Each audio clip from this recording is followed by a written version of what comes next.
Hey everyone, welcome back in my channel. तो इस channel पर आप इंग्लिश स्टोरीज से रिलेटेड वीडियोस देखते हैं जिसमें कि इंग्लिश स्टोरीज का हिंदी में अनुवाद करना सिखाया जाता है। इसके साथ ही स्टोरी को रीड करना और इंग्लिश वर्ड्स के करेक्ट प्रोनाउंसिएशन के बारे में भी आप इस चैनल के थ्रू सीखते हैं। तो अगर आप इस चैनल पर न्यू हैं, मेरी वीडियो को पहली बार वॉच कर रहे हैं, तो मेरे चैनल को सब्सक्राइब ज़रूर करें और जो बेल का आइकन दिख रहा है उसे भी प्रेस कर दें ताकि मेरी आने वाली वीडियोस का नोटिफिकेशन आप तक पहुंच जाए। इंग्लिश सीखने के लिए यह बहुत ही बेसिक नॉलेज है कि आपको इंग्लिश समझना और पढ़ना आए, इंग्लिश वर्ड्स के करेक्ट प्रोनाउंसिएशन को आप जान पाएँ। तो मेरे चैनल पर आपको बहुत सारी short English stories and moral stories मिल जाती हैं जिसमें कि आप इंग्लिश पढ़ना तो सीखते ही हैं, इसके साथ ही अनुवाद करना भी सीखते हैं और इंग्लिश वर्ड का सही उच्चारण यानी प्रोनाउंसिएशन करना भी सीखते हैं। तो इसी को ध्यान में रखते हुए आज मैं जो स्टोरी लेकर आई हूँ यह एक शॉर्ट इंटरेस्टिंग स्टोरी है जिससे कि आप बहुत ही बेहतरीन तरीके से इंटरेस्टिंग वे में इंग्लिश पढ़ना भी सीखेंगे, समझना भी सीखेंगे और बोलना भी सीखेंगे।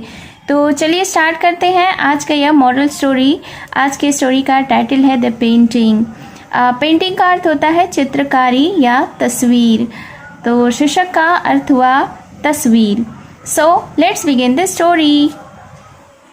Once a wealthy man and his son liked to collect rare works of art।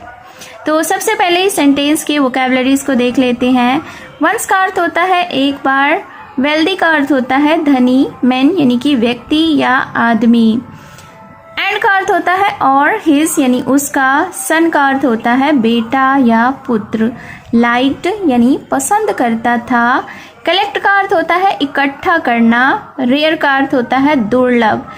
दुर्लभ यानी जो चीज़ें हमें आसानी से नहीं मिलती, जो आसानी से नहीं होती उसे दुर्लभ कहते हैं। वर्क्स यानी कि कृतियाँ या काम, कार्य।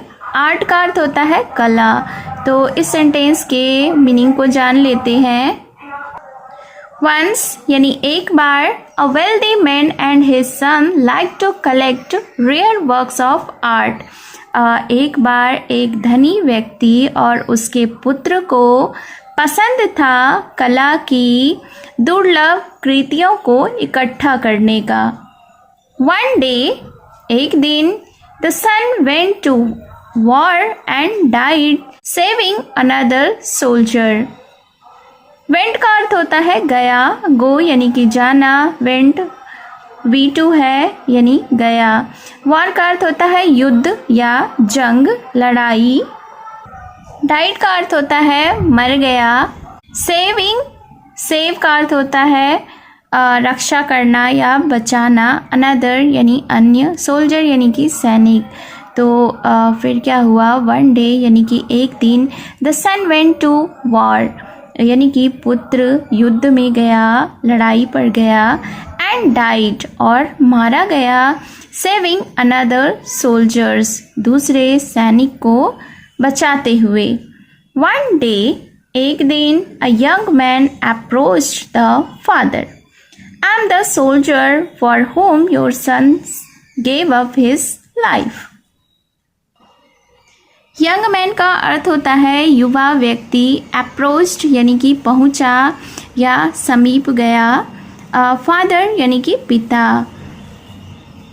तो फिर क्या हुआ कि वन डे यानी एक दिन, a young man approached the father एक युवा व्यक्ति पिता के पास पहुंचा। I am the soldier for home your son gave up his life. और उस युवा व्यक्ति ने पिता से कहा कि आई एम द सोल्जर, मैं सैनिक हूँ, for home your son gave up his life, मैं वही सैनिक हूँ जिसके लिए आपके बेटे ने अपनी जान दे दी। He held out a portrait of the son painted by him. Held out का अर्थ होता है दिखाना, पोर्ट्रेट यानी कि चित्र, पेंटेड बाय हिम यानी उसके द्वारा बनाया गया। तो फिर क्या हुआ, he out a portrait of the son painted by him, यानी कि उसने अपने द्वारा बनाया गया बेटे का चित्र दिखाया। The emotional father thanked the soldier. Emotional का अर्थ होता है भावुक, फादर यानी पिता, भावुक पिता, थैंक्ड यानी धन्यवाद किया, सोल्जर यानी कि सैनिक। तो the emotional father thanked the soldier, भावुक पिता ने उस सैनिक का धन्यवाद किया। The father died a few months later. Died यानी मर गया, फ्यू मंथ्स लेटर, फ्यू का अर्थ होता है कुछ, मंथ्स यानी कि महीनों, लेटर यानी कि बाद। तो फिर उसके बाद क्या हुआ कि पिता उसके कुछ महीनों बाद मर गया। His estate was put up for auction। Estate का अर्थ होता है संपत्ति, ऑक्शन यानी कि नीलामी। तो जब उसका पिता, उस सैनिक का पिता मर गया तो उनकी संपत्ति नीलामी के लिए रखी गई थी। The portrait of the son was also placed for the auction।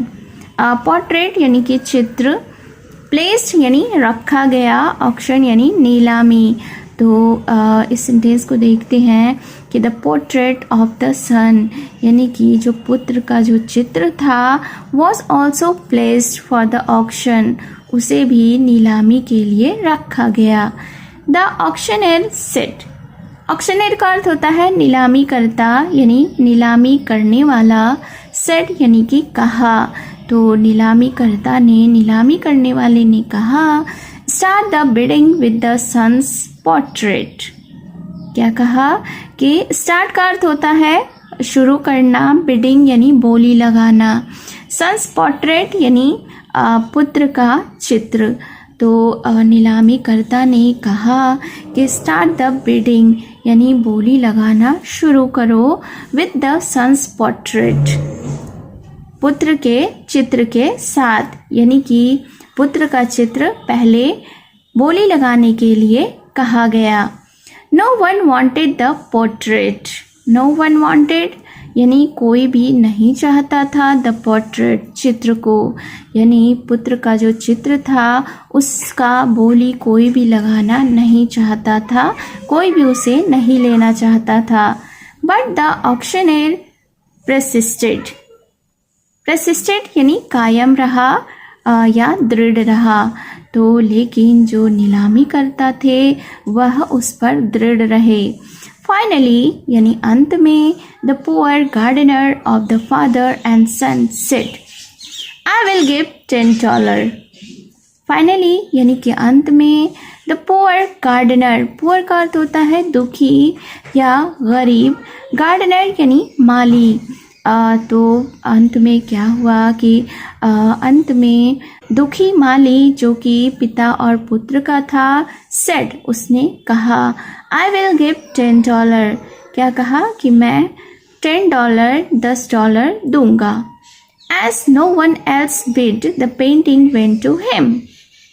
As no one else bid यानी कि जैसे कि कोई और बोली नहीं लगाया, the painting went to him, वह पेंटिंग, वह चित्र उसके पास चला गया या उसे दे दिया गया। A man shouted. अब एक व्यक्ति ने शाउटेड यानी चिल्लाया, एक व्यक्ति चिल्लाया। Continue the auction.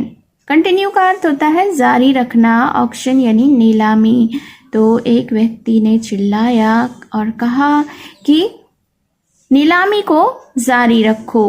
But the auctioneer said, लेकिन नीलामी करता ने कहा, only the son's portrait was to be auctioned. क्या कहा कि only the son's portrait was to be auctioned, यानी कि केवल बेटे का चित्र नीलामी होना था। Whoever bought the portrait would inherit the entire estate। जिसने भी चित्र खरीदा उसे पूरी संपत्ति विरासत में मिलेगी। एंटायर एस्टेट यानी पूरी संपत्ति। बाउट का अर्थ होता है खरीदा। हुएवर यानी जिसने भी या जो कोई भी। पोर्ट्रेट यानी कि चित्र। इनहेरिट का अर्थ होता है विरासत। तो नीलामीकर्ता ने उस व्यक्ति से कहा कि जिसने भी चित्र को खरीदा उसे पूरी संपत्ति विरासत में मिल जाएगी। Moral of the story is goodness rewards goodness, यानी कि अच्छाई को पुरस्कृत करती है। गुडनेस का अर्थ होता है अच्छाई, रिवॉर्ड्स यानी पुरस्कृत करना, गुडनेस यानी कि अच्छाई। तो इस स्टोरी से हमें यह मॉरल मिलती है, यह सीख मिलती है कि अच्छाई को पुरस्कृत करती है। So it was the story. उम्मीद है आपको यह स्टोरी पसंद आई होगी। कमेंट बॉक्स में ज़रूर बताएं कि आपको यह स्टोरी कैसी लगी, और आपने बहुत सारे न्यू वर्ड्स भी इस स्टोरी में सीखे होंगे। तो आपका वह न्यू वर्ड्स कौन सा था, कमेंट बॉक्स में ज़रूर बताएं। तो अगर आपने अभी तक मेरे चैनल ट्रेजर वर्ल्ड को सब्सक्राइब नहीं किया है तो चैनल को सब्सक्राइब ज़रूर करें और बेल का आइकन भी हिट कर दें।